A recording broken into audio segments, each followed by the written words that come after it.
বিএনপির ভারপ্রাপ্ত চেয়ারম্যান তারেক রহমান সাভারে জাতীয় স্মৃতিসৌধে মহান মুক্তিযুদ্ধে বীর শহীদদের প্রতি শ্রদ্ধা জানিয়েছেন। রাত 10টার পর তিনি সাভারের নবীনগরে স্মৃতিসৌধ এলাকায় পৌঁছান এবং সেখানে জাতীয় স্মৃতিসৌধে শ্রদ্ধা জানানোর পর ঢাকার উদ্দেশ্যে রওনা হন তারেক রহমান। এর আগে বিকেলে জিয়া উদ্যানে বাবা শহীদ প্রেসিডেন্ট জিয়াউর রহমানের সমাধিতে ফুলেল শ্রদ্ধা জানানোর পর জিয়ারত করেন তিনি।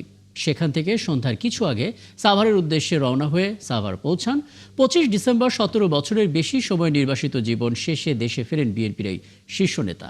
সাভারের জাতীয় স্মৃতিসৌধে জাতির শ্রেষ্ঠ সন্তানদের প্রতি শ্রদ্ধা জানানো শেষে এখন ঢাকায় ফিরছেন বিএনপির ভারপ্রাপ্ত চেয়ারম্যান তারেক রহমান এবং সেই তারেক রহমানকে বহনকারী লাল গাড়িটিও দেখা যাচ্ছে। সেই বাসে গাড়িবহরের সঙ্গে যুক্ত আছেন সহকর্মী মোহন ইসলামও যুক্ত হচ্ছেন আমাদের সঙ্গে।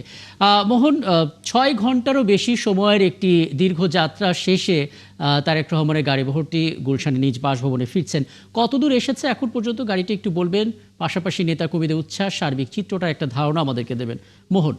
রাকিব, বিএনপির ভারপ্রাপ্ত চেয়ারম্যান তারেক রহমান স্মৃতিসৌধে যখন জাতির শ্রেষ্ঠ সন্তান অর্থাৎ মুক্তিযোদ্ধাদের প্রতি শ্রদ্ধা জানিয়ে যখন বের হন, তারপরে আসলে এই পুরো রাস্তা দুপাশে যারা নেতাকর্মী ছিল তাকে রাস্তা করে দিয়েছে এবং আমরা গাড়িবহরটি ইতিমধ্যে প্রায় ঢাকার কাছাকাছি চলে এসেছে, অর্থাৎ প্রায় গাবতলীর কাছাকাছি পর্যন্ত আছে। আমরা দেখছি যে বেশ দ্রুতগতির মধ্য দিয়ে আসলে গাড়িবহরটি অতিক্রম করছে।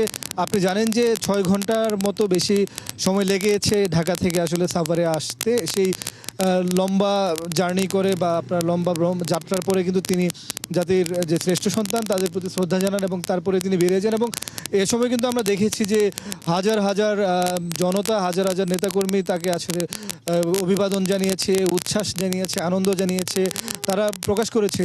তারা কিন্তু বলছিলেন যে তাদের নেতার এই আগমনের মধ্য দিয়ে তাদের মধ্যে যে কোনো হতাশা বা তাদের মধ্যে যে সংশয়গুলো ছিল সবগুলো কেটে গিয়েছে এবং এই নেতা 17 বছর পরে ফিরেছেন, তাকে দেখার জন্য এক নজর এইসব নেতাকর্মীরা এখানে হাজির হয়েছেন। এবং আমরা দেখছিলাম যে একটি বিশেষ মুহূর্ত আপনার বলি যে তারেক রহমানের গাড়িবহরটি যখন বের হচ্ছিলেন তখন সাভার স্মৃতিসৌধের সামনে একটি বেশ যানজট সৃষ্টি হয় এবং আমরা দেখেছি প্রায় 10 মিনিটের মতো তাদের সে গাড়িবহরটি যানজটে আটকে ছিল। তারপরেই কিন্তু যানজট শেষে গাড়িবহরটি চলে এবং প্রায় ঢাকার কাছাকাছি পৌঁছে গিয়েছে বললে বলা চলে। প্রায় গাবতলী পর্যন্ত চলে এসেছে, অল্প হয়তো তারা পৌঁছে যাবে, প্রায় গাবতলী পর্যন্ত চলে এসেছে। এবং মোহন ইসলাম, আপনি তো আছেন এই গাড়িবহরের সঙ্গে, ধীরে ধীরে প্রতিনিয়ত সেই গাড়ির অবস্থানটা, নেতা কর্মীদের অবস্থানটা, সার্বিক চিত্রটা আপনার কাছ থেকে জানতে থাকবো। ধন্যবাদ যুক্ত হওয়ার জন্য।